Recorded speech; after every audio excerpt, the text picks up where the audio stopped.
Since on City TV, my name is Apioko, and we're here at the unveiling of a very, very, very special piece of art to welcome the legendary Dave Chappelle to Ghana. So we're here at the Thea Cafe, Coffee Cafe, lots of beautiful people, wonderful ambience, lots of fun here, lots of good cheer. And I have here Cassandra. Yes, hi Cassandra. Hello, how are you? I'm very well, thank you, and you? Thank you, I'm doing very well. So how long have you been in Ghana? Next month will be 5 years. What's the experience been like? It's been great. I don't plan on moving back. I moved here from the U.S. and this is it for me. Which part of the U.S. are you from? From North Carolina. So you spent your whole life there? I kind of lived in the southeast all over. Virginia, North Carolina, Tennessee, Florida, but mostly in North Carolina. So what influenced your decision to move to Ghana? I could call it a spiritual awakening. I guess that's the best way to say it. I knew I wanted to leave the U.S. a while back, and I knew a couple of people moving here, and I just decided I'm moving, and this is where I'm coming. It kind of hit me like, this is where you're going, and I dropped everything and moved. I had never been to Ghana before, and I just came. Well, they say after you've made it past the second year, then it's a done deal. Yes, that's right here. So what do you do in Ghana? So my regular 9 to 5 is I'm the administrative director for the Foundation of Orthopedics and Complex Spine. I work for the U.S. Foundation that supports Focus Orthopedic Hospital here in Ghana. And I also, on the side, do consulting, project management, and things like that. So sounds like you've been busy. Very. Very. So for our brothers and sisters who are watching us in the diaspora, who haven't come home yet, who haven't found it in their hearts, who haven't had that connection and that prompting to come home yet, what would you like to say to them?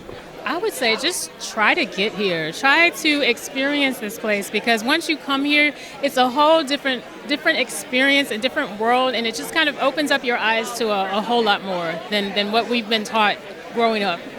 So I would say just come if you can. So lastly, this event that's being hosted by Aquaba 360, is this the first one you've attended? It is, actually. This is the very first one. And your thoughts? I am enjoying this. I love the atmosphere, the networking. It's great. It's very good. And what do you think about Dave Chappelle's move? Oh, I'm excited. I'd love to hear that all these Black Americans are moving to Ghana, because I was one of them. So, I'm ready for everybody to start moving here and helping this country and this side of the world develop more. Do you think that Dave Chappelle's move and other A-listers like him, if they came back home, it would encourage more and more people to come? I absolutely think so. Yeah, I really do. Thank you so much, Cassandra. Oh, you're very welcome. Thank you.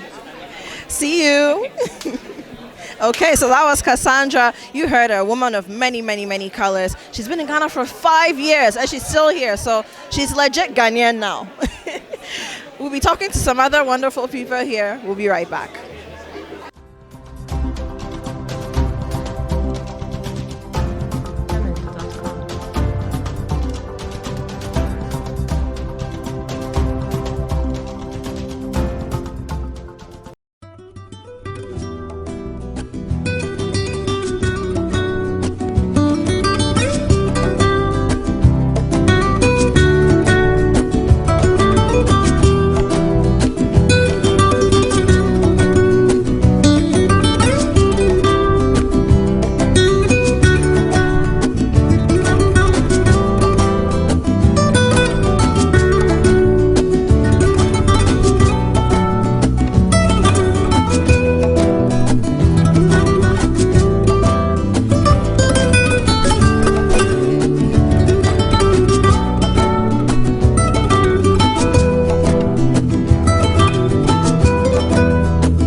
to speak to Dwayne Sadiq. He's the brother of Raphael Sadiq, Grammy nominee. So I'm just gonna walk over to him.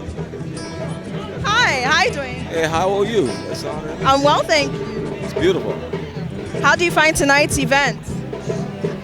First of all, I'm impressed. Like, we are some of the most gifted artists in the world, man. I'm like, what is this? The unveiling of this man's piece. That shows a lot, man. It shows that we are really supporting our people, and we really need to show a lot more things like this of just showing up to support what we've been through, because you never can tell. Dave, he's been around doing this thing for so long, and he still has the same energy, and I'm sure he goes through a lot of stuff. So to show his people acknowledging and supporting, not from a groupie angle, but from, hey man, you're upholding us in another level. So yeah, I'm honored to be to unveil it, to be the person to show it. Wow, grateful. Thank you. Okay, so Dwayne, do you live in Ghana yourself? I don't, but I've been coming here so much, I may as well say I live here. I come here twice a year. I've been coming here since 2018, and I'm going to be definitely, migrating back this way. Yeah. So when you come, do you come for business or it's more for the culture? Oh, for the culture, 100, and the passion. Now the business, it just happens to be all in one, because my business is culture and music and entertainment. So I'm in the right place, right? Mm-hmm. So what exactly do you do? I know Raphael Sadiq is your brother, so you're in the music business too? Oh yeah, I run Tony, and I have a number of other things, just producing. But I'm here right now. I have a movie called Timeless that I produced. That was shot in Ghana, in the Virgin Islands, about human trafficking, and I scored it. So that's what I'm here. And you're a Grammy nominee. Your group is a Grammy nominee. Yeah, we won a Grammy for working with Alicia for the Diary album. Yeah, that was an honor, but we've been doing this for 33 years. Okay, so what nuggets of wisdom do you have for artists in this part of the world, so Ghana, on the continent, who are looking to, winning Grammys is a big conversation in Africa, but just producing great music? Outside of Tony, out of every artist I've had the opportunity to produce, sign, mentor, whatever, I've always said that follow your passion, but know that if you want to be in this industry, really nurture your craft, meaning go live or go home. You know what I mean? The social media thing is it's a hot thing, all the followers and all that, but it can be an illusion. You got to get out, you got to meet. Like he was just saying social bingo, whatever. I've never heard of that before, but I get it. And you're right, you never know who you're amongst. So bottom line, no one can take that away from you live, It could be 2 people, 200, 20, 2,000, doesn't matter. You're the money, you're the currency. That's what I have to tell artists. Get out there and do it, and enjoy it, because it's your passion, supposedly. Do you plan on working with any Ghanaian artists at any point? I'm already doing that for this for the movie that we scored. Tony scored the soundtrack to the movie Timeless, and we have a few artists from here. Chayusa, I don't know if she's here. Young lady, 17 years old. She's not on that project, but she's going to be projects that we're working with. She doesn't know that, but that's how it works. They also have a Yapono on this project, and he's a Ghanaian artist. It's dope. We have an artist who's from Lagos. He's not Ghanaian, but we're Africans. That's what it is.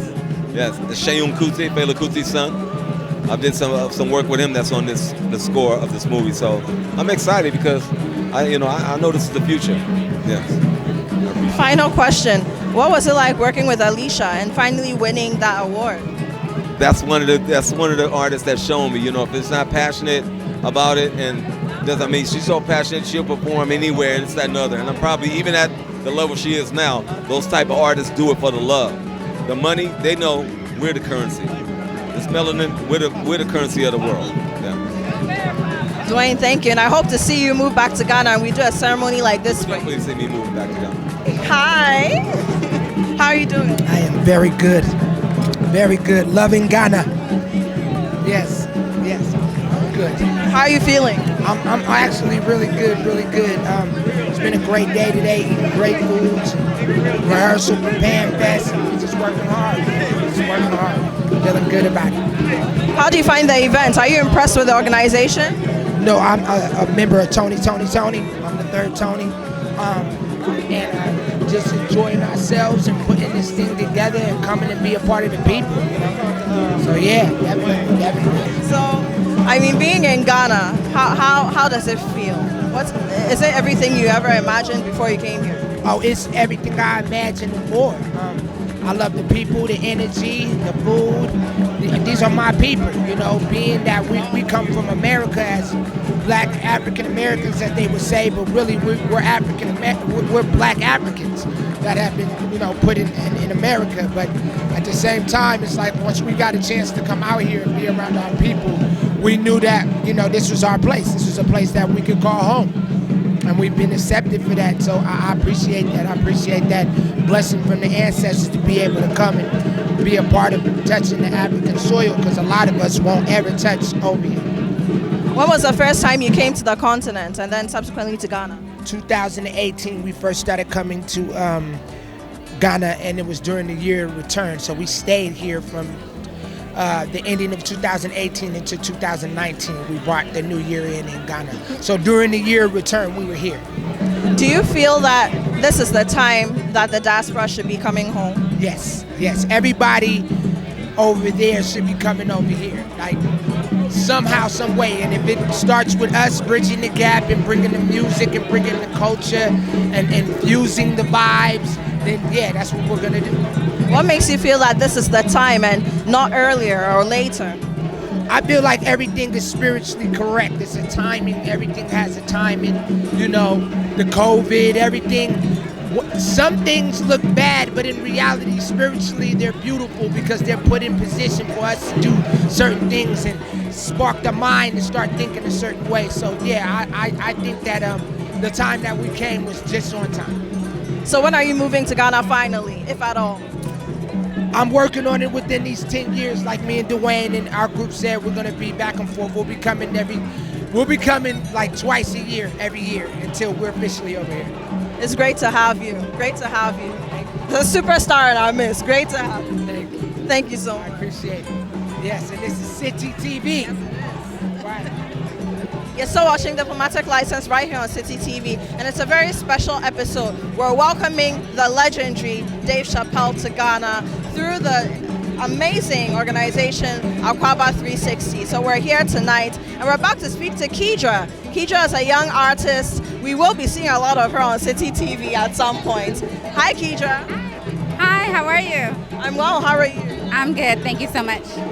Now, your voice is silk. Let's talk about music and what you want to do with it in Ghana.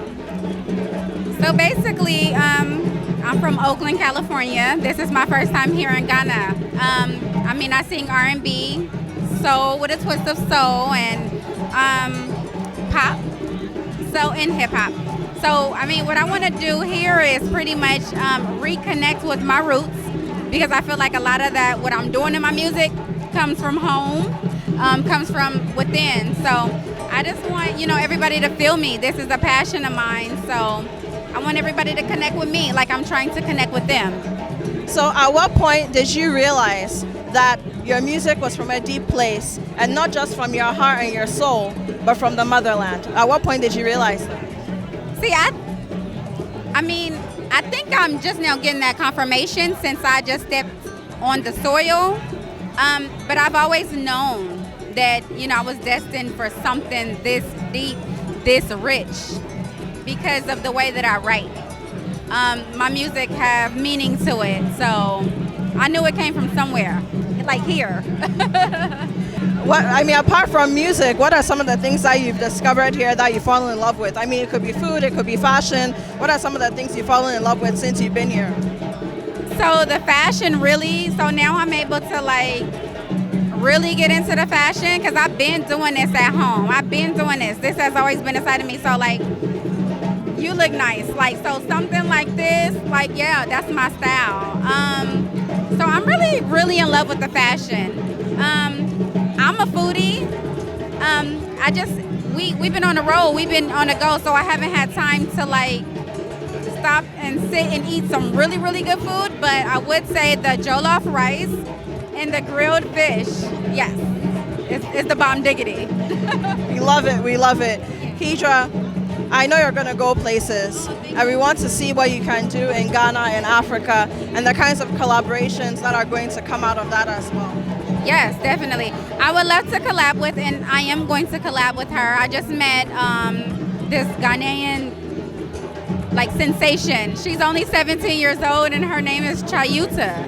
Oh my gosh, she goes so crazy. So we're gonna collaborate. Sounds brilliant. Safe trip back home, and we hope to see you soon. Yes, definitely. Really, really soon. Can you sing one line before you go? Just one line. Sing one line. Okay. So this song is called Body, one of my singles that I'm pushing. And it goes, I hope I don't get thrown off because of the drums, but I don't care if you pull it up stunning with the ice all in your grill. I just want your body, your body, your body. Thank you, Keidra. Thank you. Thank you. So I'm moving on. I'm going to speak to one of the organizers at Aquaba 360. Hi, how are you? I'm good. At the same. What's your name? Midindi Voltaire. That's a beautiful name. Yes, thank you. And I like your dreads. Thank you, I appreciate it. How long have you been in Ghana? Afimianu. I see. So what's your connection? With To the States, the diaspora? I mean, apart from the fact that we all have the same blood running through our veins. How did you get into this with Aquaba 360? How did all this? So one of the things that I saw is my background is in behavioral science, and I'm a consultant, and I moved here 2 years ago, and one of the things that I saw as an opportunity of improvement is when people from non-African heritage come to Ghana, they come into a community. But oftentimes people of African heritage, when they return, be it Nigerian, Ghanaian, African American, Jamaican, they come as individuals. And so what we want to do is be able to create an ecosystem and a community of trust that creates soft landings where they can tap into a community that applies resources to what they want to do when they return. I mean, that's brilliant. And of course, I imagine it makes the assimilation easier, right? Yeah, assimilation, and that even goes for the third generation Ghanaian that's coming down from London. They need the same type of soft landing that they may have never been here as well. And so I think that it's very important that we create this ecosystem so that people that are returning are not just looked at as Dala. It's important to make sure that we provide them what they need, because if we don't, and they hit the ground and they get chopped, then they go back to social media and then they say, when I tried to come to Africa, this is what happened to me. So it's really up to the private sector to shape that narrative. So basically what you're doing is branding Ghana, branding Africa for people who are moving home. What was that? You're basically actually branding Ghana and Africa for people who are coming home. Absolutely. And this is also a way to attract foreign investment. So as you can see with our artist Kuma, who does the illustrious pieces out of African fabric, one of the things that we use it is to actually attract people from around the world to come and pick up their gifts and pick up their piece. And then what that does is it brings more attention, more fanfare. And we look to not only just do celebrities, but also people from the financial sector as well. That's brilliant. Now, we've heard stories of how in Nigeria, for example, the Nigerian diaspora have gone home, they've invested in the movie industry, and what we see as Nollywood today is what it is. How is Aquaba 360 sort of creating, you mentioned an ecosystem, but through that ecosystem, how are you creating the opportunity so that the people who are coming back home are doing proper business and, investment that works for us all? So I think the fundamental principle of business is trust.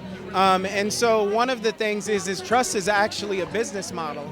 Integrity is actually a business model. If you can do what you say you're going to do, you can make quite a bit of money on the continent. And so for us, what we want to do is create a trust ecosystem. If somebody we introduce or partners, we try to create a system where we vet that connection and make sure that nobody's chopping each other. And then if you do, you're just out the group and you can't come back. It's that simple. I mean, very straightforward. Yeah. So now let's talk about the arts. And I mean, this, of course, Dave Chappelle, that's what we're seeing tonight. But I see others around, and it's a Ghanaian artist. Yes, the artist, his name is Kuma, and he is a student in Kumasi. And so we represent him, and our job is to be able to showcase not only his African art to Ghana, but also project it to an international audience that wants it. I think a lot of times there's extraordinary pieces and extraordinary things in Ghana, and locally it's not seen as much. But on the outside, when people from the outside see it, they're like, oh, this is extraordinary. And so what we want to do is capture that great talent, showcase it, but also control the narrative from an African descent point of view.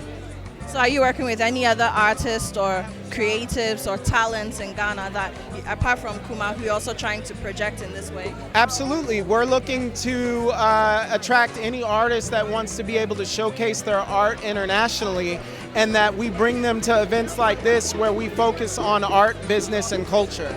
So I think that we want to be able to bolster our Rolodex of extraordinary African artists. That's wonderful, brilliant, great work, and I look forward to seeing all the things that Power 360 is going to do in Ghana and beyond. Thank you very much. Appreciate it. Thank you. All right. So ladies and gentlemen, there you have it. I've been speaking to one of the organizers of this wonderful event that's officially unveiling a special art piece for Dave Chappelle in his honor, and of course welcoming him to Ghana, because he has moved, believe it or not. The Dave Chappelle has moved to Ghana. We'll be right back.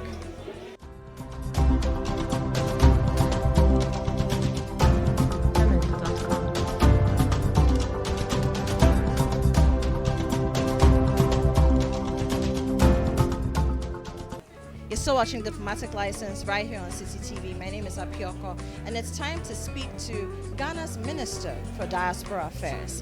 Yes, very important. Hello, sir. Thank you. It's so interesting to note that people start calling it minister when it's just a directorate of the office of the president. But thank you for giving us this opportunity to say one or two things about the diaspora affairs office of the president. I guess it's quite apparent that by now everybody should know about the diaspora because of the year of return and so many other activities and all the things that has been happening and beyond the return. And beyond the return, yes. I think perhaps it would be fair to say that we were noted very well for the homecoming event that we organized 2017, 2019, and for the full force, the full circle programs that we championed, and then suddenly the year of return and everything. But most importantly, I think Ghanaians should know that we are there for the diaspora community to relate to us, to enable us to work together, to remove the roadblocks that sit between them and whatever they want to do, the organizations they want to talk to, the individual activities that they have come to Ghana to pursue, which very often is fraught with so many difficulties, is what we are there to work with to make sure that they can make progress on these things. So I know a lot of Ghanaians may be wondering, people are moving back from the diaspora. Why should we care? Now, apart from your directorate, we also have the Diaspora Africa Forum, which has a full-fledged ambassador. We know that the forum is working at creating the diaspora as a sixth region of Africa. But a lot of Ghanaians are wondering, why should we care? Now, we can't be our problem. Why should we care? So why should Ghanaians care? I think Ghanaians should take note, and very often they need to be aware of the fact that there is a complementary thing that we expect from our diaspora. We have something here at home, and the people that we also have outside of Ghana who are Ghanaians or who have Ghana at heart have also got something that they can come and team up with us here to do, help us in our development efforts. Let's give an example of what the diaspora has been able to come to Ghana to do. And you would go through a list of all the things like what Ashesi University has done, like what Focus has done, like so many other projects that the people from the diaspora have come home to establish, and it's ongoing, and it's really part and parcel of every day that we do in Ghana here. So why not make sure that we have the necessary office and organizations in place to make sure that we can tap that rich resource, rich talent, rich network that they have in the diaspora to bring it back home here. You wouldn't perhaps know immediately that it was through the full circle coming to Ghana with the diaspora affairs working with them that now we have Twitter coming to Ghana. And these are the things that we expect that we should be getting from our diaspora community, the network of friends, the network of businesses that they can bring back home here to enable people to get the opportunity to also work with them, the employment opportunities that it creates, the revenue that it brings us as a nation. There are so many things. Already, the diaspora community contributes so much, $3.5 billion, dollars, and basically, what do we do to get that kind of reward? This is a year, $3.5 billion a year. Exactly, and that is basically something that we get for not doing much about it. So now there is the need for a conscious effort by government, by Ghanaians, to make sure that we can cultivate, we can harness, we can get that rewards that we can also get from our diaspora community. And so therefore the need to have an organization in place, the need to put programs together like the Year of Return, like the Beyond the Return, and other initiatives like all the investment forums that we've been doing to make sure that people are aware that we are seriously looking for opportunities to have that connection with our diaspora community to reap as much as possible. I want to take this opportunity to say how we are working together with, for instance, the Ghana Adangbe Group to make sure that this year homecoming that is being organized by the Ghana Adangbe Group would be helpful to not just the Ghana Adangbe Group but to Ghana as a whole, because whatever they are planning to do is not just going to involve the Ghana Adangbe people, but anybody living within the perimeter, within the area occupied by the Ghana Adangbe Group is seriously encouraged to participate in that event, which is scheduled for this August coming up, and that will be a homework, big one to look out to. So instead of the normal homecoming and thing that we do, we are partnering with the Ghana Adangbe Group to make sure that this year's homecoming by the Ghana Adangbe Group is going to be one to look out for. And then fast forward to the future, we are also going to be working with the Asante Mai Council to make sure that we have a big one for the Asantes and the other things that they are going to be looking forward to be doing on the occasion of the 25th anniversary of the Asante Hene. And then other groups as well, all in Ghana. We are going to be working with all the various, traditions and the various communities to make sure. So if I understand you properly, just to make sure that our viewers understand exactly what we're describing, we're taking those indigenous things that we know best, our festivals, our cultural practices, and we are packaging them so that the diaspora can come and experience. Better than I did. Because certainly that was something that we did which wasn't too obvious to a lot of people during the last independence anniversary that we took to the north. There was for once a march passed by the diaspora community. So that was during the Year of Return. So it was repackaged in the sense that we wanted it to look and feel that it was also part of the Year of Return.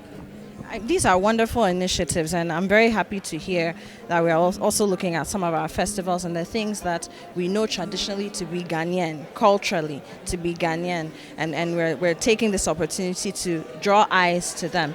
But one may say that from the governance level, from the perspective of the directorate, from the community level, things are being done.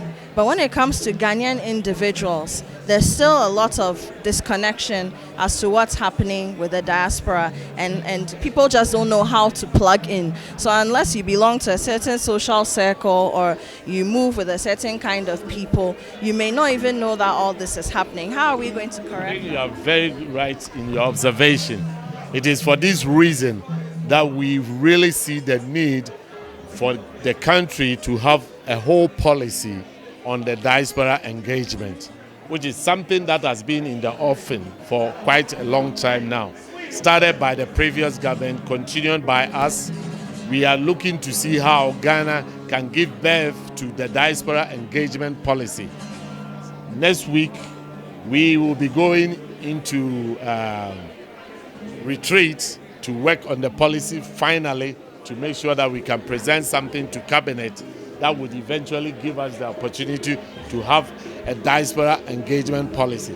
This policy, once it is in operation, will enable various organizations, the private sector, and all interested parties, stakeholders, to know how they have to conduct themselves, the various action plans that they have to undertake, to enable us to have a concrete and a concerted and a coordinated effort in mobilizing and harnessing the potential from the diaspora.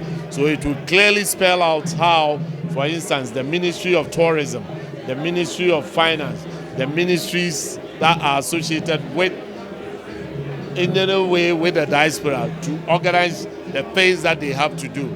The private sector, the Panafest, all the various organizations that deal with the diaspora would clearly have a role to play in all this. And of course, the media, like yourself, would also have a role to play to make sure that we have a coordinated, programs that takes us to where we want to be. So my final question for you is twofold. The first side is, how do we encourage, again, back to the individuals, to also do their bit by going out? We should go out and look for the diaspora representation here, do business with them, tap into the culture, and then make for a smoother transition and assimilation. That's the first side. Secondly, Ghanaians who travel abroad and don't want to come back, how do we convince them to do that? And how do we? Yes. And how indeed do we even ensure that when people go out to study, go for a 2-year contract for a job or 5-year contract for a job, at the end of the day, they always have it that at the end of the tunnel, at the end of the journey, I must come back home. Okay, I think first with just what you've ended on, for the need to make sure that we can bring them back. I think it's becoming obvious through various research and so many other things that for those who go for second degrees, very often by the time they are going for second degrees outside, they have networks here, they have commitments, either family or some one or two things that can really keep them tied to the country, and therefore when they go, they are most likely to come back. It is the young ones who go very early, who can go and get lost in the system out there, that we need to be mindful of. It is for that reason that we have a youth program that is targeting the very young people who can go out there and they have the need to relate to us even whilst they are there. So therefore we are making sure that our national service programs are available to them, our internship programs are available to them, and that even as they are pursuing various things, they have an eye as to what is also happening here and they can relate to us. Now we are also going to be working with the Ministry of Sports on some initiatives that is also going to make sure that we keep focused on the youth who are the victims of what you've just portrayed, to make sure that they come home. Now, regarding the first part of what you asked for, So I asked, how do we get individuals to also take responsibility and tap into the diaspora community? I think by series of the programs that we put out, like the investments that was championed by GIPC. Other organizations are all going to be coming out with various things, and these are all targeted at the individuals to let them know, one, government programs to the diaspora for the diaspora to know who they should be looking for in terms of partnership in Ghana, so that they can undertake all the things that they want to do. I've always said this, that it is always going to be a collaboration. The need and the complementary things that we can do, the need to recognize that there are certain things. If you are coming from the diaspora, seriously, you don't know the terrain. You need a business partner here. You need to have people. But then there's the issue of trust very often, which has bothered the diaspora community very often, not even with their own family, not with their own friends. And we need to work on that to make sure that, there's that harmonious relationship that could exist between the people in the diaspora and people from here. But of course, the more we give the exposure, the more there's that, exposure to the people here as to what prevails out there and how they can relate and how they should do that relationship, the better it's for every one of us, Thank you so much. Thank you. And well done on all the initiatives. We hope to see them put into action and yield the results that you are dreaming of. We should have been far ahead in terms of where we want to be. But then we are not going to be sitting down and just brood over, what we could have done. We need to move forward, and therefore there's going to be that renewed effort from now onwards in terms of engagement, in terms of programs. Panafest is going to be one big, thing that we are going to be doing, of course, on the low-key side because of COVID. The restrictions and the protocols that you have to respect surely limits what you can do. But even within that limitation, we are going to make sure that we pursue vigorously the agenda and the programs to make sure that we gel with the diaspora to bring the needed cooperation back up. And we'll be following up with you to see what the progress is like and how we can also put the word out there. As long as the action is happening, we'll make sure that we let people know about it. So please keep your doors. I've always been a partner to all this, and I'm glad that you give us this opportunity to even mention and talk about the things that we want to do. Thank you so much. Thank you so much, sir. So you're still watching Diplomatic License on City TV. I've been speaking to a very esteemed gentleman. He heads the Diaspora Affairs Directorate at the Office of the President. And he's spoken about so many things. We've heard about the year of return. We've heard about Beyond the Return. He's told us what the plan is for Beyond the Return and beyond the return. And we hope to see that all those things come into play and we see a beautiful connection of the diaspora and Ghanaians in Ghana. We'll be right back. My name is Apioko.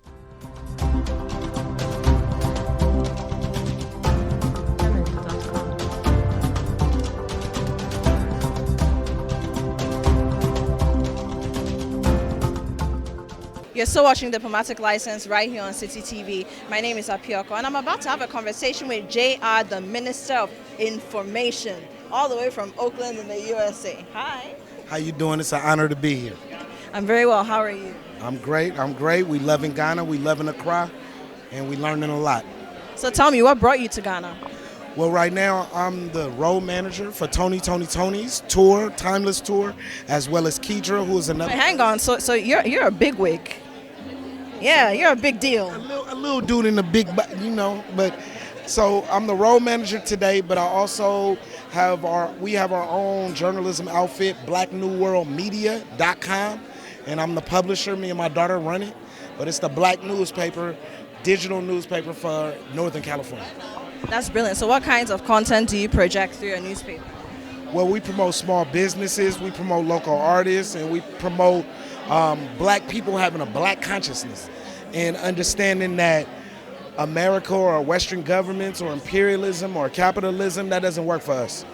We understand that black people have to come up with a communal solution that works with all of us, and we can't act like the white man to solve problems that the white man's government calls for us. So out of the camp with the Tony camp, also Digital Underground camp, I'm the revolutionary, kind of like Pac was, but they assassinated Pac. I said assassinated, so I'm the next one up. And I make sure that, that the ghetto is informed and make sure that we put it in a way that ghetto peoples can learn from it. We don't got to speak the Queen's English because we're not trying to impress nobody. We're just trying to teach our own folks so that we know what's in our interest and what's not in our interest. JR, I love you. I love you. Now, when we came to stand here, he said, "This is one of my heroes. I'm happy I'm standing here." Who is this, and what does he mean to you? Come on, that's the Honorable Marcus Mosiah Garvey, the teacher of Malcolm X, not the direct teacher, but Malcolm X's family was in the UNIA, and he was one of the people that first gave the so-called African American, because if we was American, we wouldn't have to fight for rights, but just for the sake of the name, he gave the African American African consciousness. And he let us know that it's governments over here and black people over here and black lands and black kings and black queens over here when we've been reduced to being a nigga or a Negro. And he helped us regain our African mind. He schooled great people like Malcolm X, who schooled great people like Huey P. Newton, who schooled great people like Tupac. And it got to us, and we appreciate people like him. If I was a religious person, I would call him a prophet. He's a prophet for the Black Revolution worldwide, just like Kwame Nkrumah is a prophet for the Black Revolution worldwide. We learned a lot.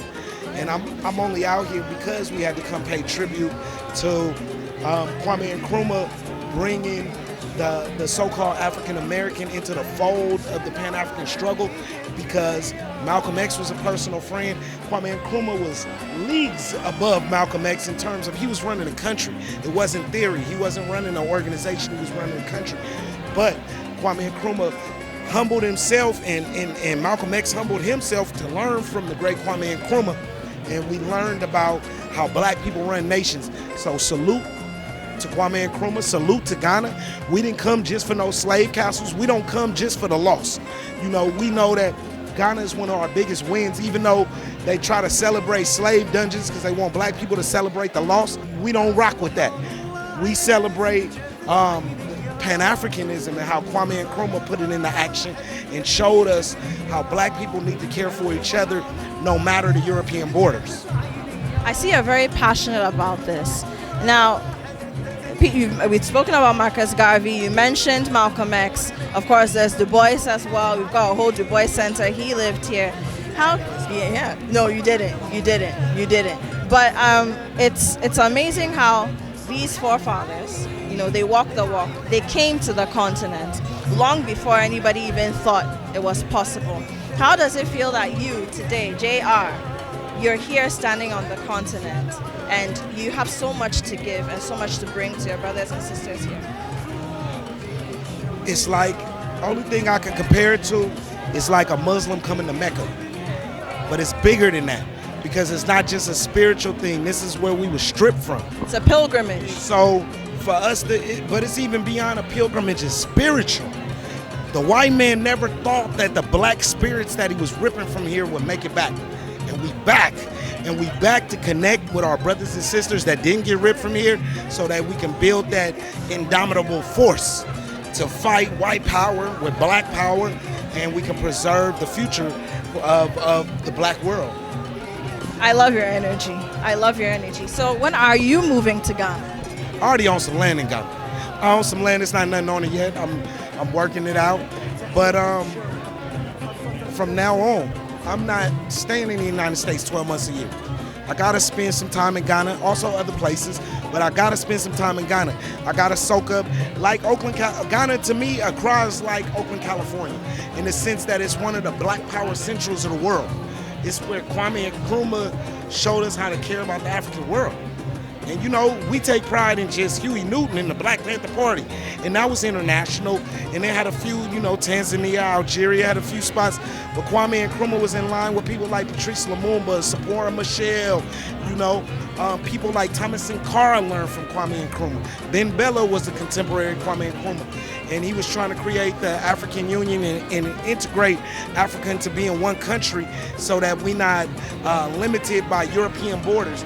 That's still a goal. I know that Gaddafi tried to do it, and we're not gonna forget that these people that was either overthrown by corrupt peoples or they was assassinated by imperialism, we're not gonna forget what they gave, and we always gonna remember it. Even though I'm here with a cultural group, we make sure that even in the culture we remember that.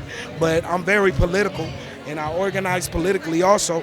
and do journalism. So we remember all the way through, and we salute those that came before us, and we hope to be able to further their cause. So my final question to you, you're a road manager for a Grammy nominated, in fact, they've won a Grammy together with Alicia Keys, right? For Tony, Tony, Tony. Now, when you start coming to Ghana more frequently, road management is a whole profession on its own. What kinds of nuggets of wisdom, kinds of skill sets would you like to teach, colleague road managers here? What are some of the lessons that you think you could teach them and help them learn? Well, I don't know if I got as much to teach. What I would talk to them about is just we integrate. Even though I'm the road manager, I just don't go up on stage. But other than that, we all brothers. It ain't no big eyes and little U's. We all brothers and sisters when it comes to being close. Now, when they call a name, I don't go on stage, but I watch my brothers' backs. And I make sure that they fed, they make sure that everything is going right. So I'm the fixer. You know what I mean? So what I would just say is, it's not Hollywood with us. It's not Hollywood at all. We keep it very family, very community. I mean, if one of the brothers is hungry, if I'm hungry, if I'm sick, they gonna road manage me. You know what I'm saying? It's just my job is to help road manage them, help look behind their eyes, because they are the famous ones. They are the ones that people are looking at. They are the ones that are pushing the message. And my job is not to always be in the spotlight.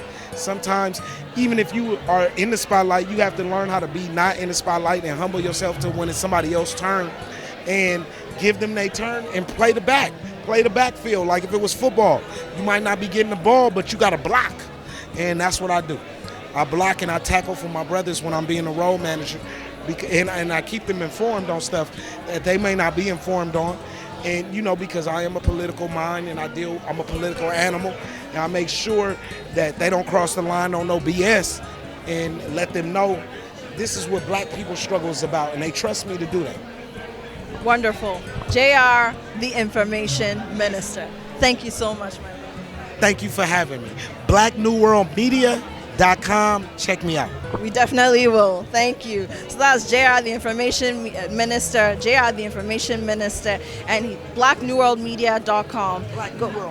Yeah, BlackNewWorldMedia.com. Go there, see what it's all about. Get a feel of that black consciousness that JR is talking about. Diplomatic License on City TV. We're almost wrapping this up here at the unveiling of the legendary Dave Chappelle's presence in Ghana.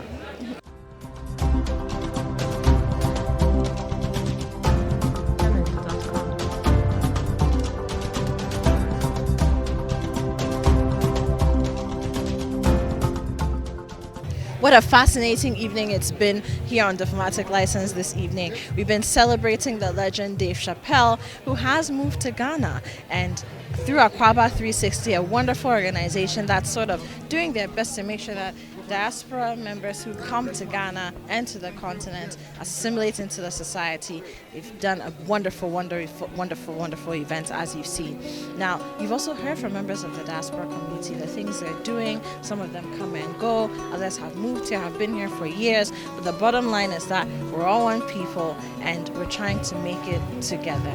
We also saw some artwork, brilliant artwork by Kuma the artist, who we've met on this show before when we went to the Pacific Alliance with the Colombian ambassador to Ghana, who's also, of course, the Dean of the Diplomatic Corps of Ghana, where she showcased some Ghanaian artists in an art exhibition. All in all, it's been a wonderful time.